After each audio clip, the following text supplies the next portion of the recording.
Assalamualaikum warahmatullahi taala wabarakatuh. Halo guys, balik lagi sama gua. Sekarang gua lagi siap-siap closingan ya guys. Gua lagi mau tutup kedai gua dan gua di sini lagi rapi-rapi, pokoknya nyuci, ngepel dan nyapu, nanti pokoknya semuanya dibersihin sebelum pulang. Nah, sambil nemenin gua guys, di sini gua lagi baca salah satu buku yang judulnya ini Belajar Cara Sukses Nabi Muhammad dalam Berdagang. Yuk kita belajar bareng-bareng guys, belajar dari cara suksesnya Nabi Muhammad dalam berdagang. Di sini langsung dikasih kutipan dari hadis riwayat Bukhari dari Jabir. Pedagang yang baik adalah pedagang yang mudah dalam membeli dan mudah dalam menjual. Itu hadis riwayat Bukhari ya guys. Kita mengetahui Nabi Muhammad SAW adalah seorang pedagang yang sukses. Banyak pelajaran dan tauladan dari beliau tentang kiat berdagang yang jujur, amanah, dan dapat dipercaya. Di usianya yang baru 25 tahun, Nabi Muhammad SAW sudah menjadi seorang pengusaha atau entrepreneur yang sukses, cemerlang, kaya raya, kerap berniaga hingga ke luar negeri. Dilansir dari Berdagang ala Nabi Muhammad, tidak heran jika emas kawin yang diberikan Nabi Muhammad SAW untuk Khadijah tidak tanggung-tanggung, yakni 20 ekor unta dan 12,4 ons emas, sebuah mas kawin yang besar sekali pada saat itu. Bahkan sampai saat ini itu sangat besar. Jiwa mandiri Nabi Muhammad SAW sudah terbentuk dari belia. Pada usia kanak-kanak, ia sudah menjadi pengembala kambing untuk memenuhi kebutuhan hidupnya. Saat berumur 12 tahun, Nabi Muhammad SAW pertama kali belajar berdagang atau berwirausaha. Ia diajak pamannya Abu Thalib untuk ikut dalam rombongan dagang ke Syam. Saat ini namanya Suriah ya guys. Sejak saat itu, Nabi Muhammad SAW semakin menekuni dunia usaha atau dagang. Merujuk buku Muhammad a Trader, Nabi Muhammad SAW sudah menjadi pemimpin kafilah dagang ke luar negeri pada saat usianya baru 17 tahun. Ia berdagang hingga ke 17 negara lebih, di antaranya Syam, Yordania, Bahrain, Busra, Irak, Yaman, dan lainnya. Dari situ timbul pertanyaan, apa saja yang menyebabkan Nabi Muhammad bisa menjadi pengusaha yang cemerlang dan berhasil memenangkan persaingan pasar? Dikutip dalam buku Marketing Muhammad, ada beberapa hal yang perlu diperhatikan ketika ia sukses menjadi pedagang, pengusaha, atau entrepreneur seperti Nabi Muhammad SAW. Pertama, melakukan segmentasi, menetapkan target pasar atau targeting dan positioning. Sebelum menjajakan suatu barang, Nabi Muhammad SAW memiliki pengetahuan yang mendalam tentang kebiasaan cara hidup, cara makan dan minum, serta kebutuhan yang diperlukan masyarakat setempat. Ia berhasil melakukan segmentasi sehingga ketika datang ke kota A, maka barang-barang yang dibawa adalah ini dan itu. Ketika datang ke kota B, maka barang yang dibawa lain lagi, dan seterusnya seperti itu. Nabi Muhammad SAW juga mahir dalam melakukan targeting. Ia tidak hanya memasuki satu segmen saja, ia memasuki semua segmen yang ada dalam masyarakat semenanjung Arab, mulai dari budak hingga kalangan elit kerajaan bahkan sang raja. Di samping itu, Nabi Muhammad SAW adalah seseorang yang pintar dalam memosisikan diri dimanapun dia berada. Ia tidak pernah mengecewakan pelanggannya. Ia juga sangat menghormati pelanggannya, baik yang dewasa ataupun yang remaja. Kedua, melakukan diferensiasi, bauran pemasaran, dan memiliki prinsip dalam menjual. Nabi Muhammad SAW adalah orang yang berpikiran out of the box. Ia berdagang dengan cara-cara yang beda, tidak konvensional digunakan pedagang lainnya pada saat itu. Terkait hal ini, ada dua cara yang dilakukan Nabi Muhammad SAW, yaitu menjalin hubungan yang baik, silaturahmi dengan pelanggannya, dan melakukan ekspansi usaha ke wilayah-wilayah lain, bukan hanya satu wilayah saja. Yang tidak kalah penting, Nabi Muhammad SAW selalu menjelaskan kekurangan dan kelebihan barang dagangannya dengan jujur kepada para pelanggannya, mematok harga sesuai dengan nilai komoditasnya, dan tidak melakukan perang harga dengan pedagang lainnya. Janganlah kamu menjual menyaingi penjualan saudaramu, kata Nabi dalam sebuah hadis riwayat Bukhari. Nabi Muhammad SAW juga memiliki prinsip-prinsip manakala menjual barang dagangannya.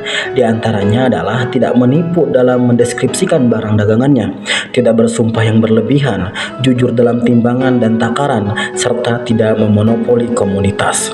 Ketiga, melakukan branding dan pelayanan yang baik.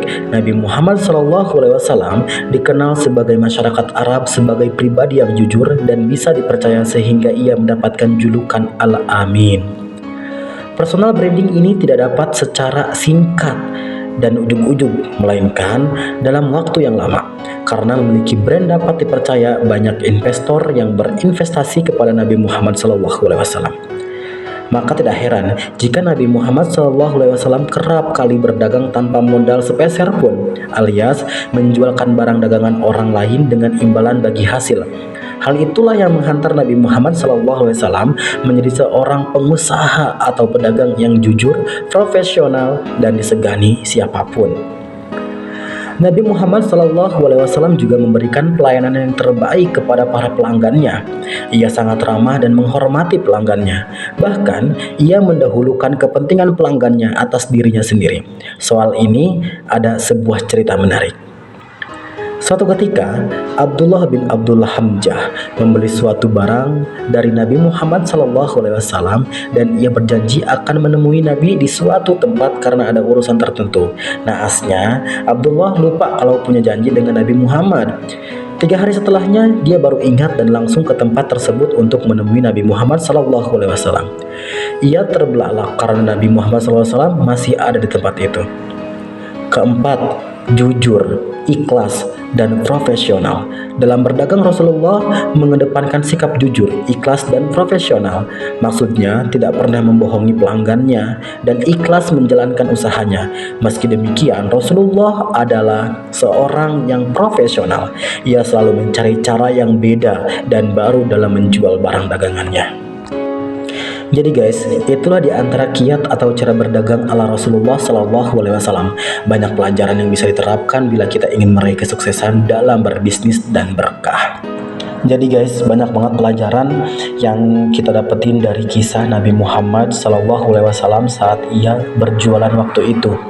Jadi yang paling penting dalam berdagang atau berjualan itu, kita harus jujur, harus adil, gak boleh mengurangi timbangan atau melebih-lebihkan timbangan. Pokoknya harus benar-benar profesional sebagai penjual guys. Kita juga tidak berhak untuk menyaingi penjual-penjual lain atau maksudnya berperang harga. Misalkan di sana ngejualnya kayak 20.000 dan kita ngejual 15.000, itu kan sangat menurunkan harga ya guys ya. Pokoknya kita harus jual sesuai dengan apa yang kita jual dan jujur gitu guys. Untuk masalah rezeki dan nasib itu urusan Gusti Allah yang di atas yang mengaturnya ya guys. Pokoknya kita di sini yang paling penting adalah berusaha, ikhtiar, pokoknya terus berdoa sama Gusti Allah, minta yang terbaik dan tetap menjalankan ibadah-ibadah kita seperti biasa. Kewajibannya harus dilaksanakan, jangan pernah ditinggalkan, dan kalau bisa yang sunnah-sunnahnya pun kita laksanakan agar kita dapat mendapatkan pahala juga dan kita juga bisa menjadi hamba Allah yang disayangi Gusti Allah. Jadi tadi itu cerita atau kisah Nabi Muhammad saat berjualan ya guys.